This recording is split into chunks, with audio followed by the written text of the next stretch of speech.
M&A TV is delighted to welcome Mario Garnero, who's the founder and chairman of BrazilInvest Group. Thank you for joining us, Mr. Garnero. Brazil still seems to offer huge opportunities to foreign investors. Listening to you this morning, you seem to be saying that infrastructure and energy were two areas where you expected a lot of M&A activity. What did you mean by that? And also agriculture.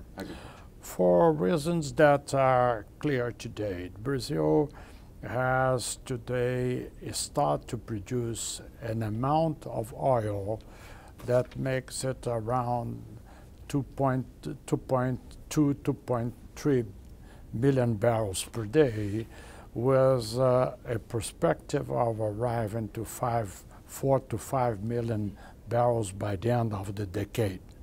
Of course, this represents an opportunity for two things: capital, and most important is the service companies, and establishing in Brazil the opportunities for serving Petrobras and other oil companies on all the energy, the renewable energy, where Brazil is producing 400,000 barrels a day of ethanol, and other opportunities that will be on the energy sector.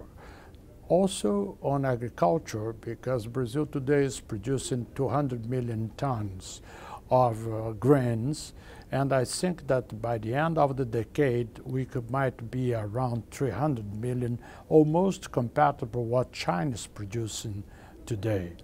And the third point that I see is exactly on the infrastructure, where Brazil has a program on privatizations and PPPs of about $200 billion in developing from now on.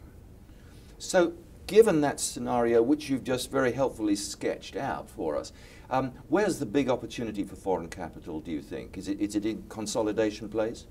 For sure, it would be a very important areas of consolidation. Most important, and I think that where the foreign capital has been mostly successful, is on joint ventures. And on the consolidation, these joint ventures just expanding to enlarge the scope of the business in Brazil.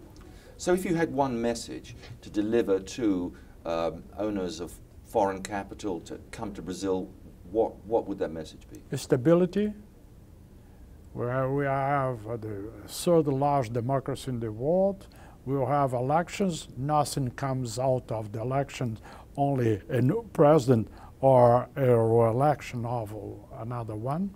Stability on terms of economics, and a country that represents $2.4 trillion of economy, among the 6th or 7th largest countries in the world, with a market for 200 million people. I think all this synthesizes a little bit what the attraction is. Thank you very much indeed, Mr. Garnero, for speaking to me today.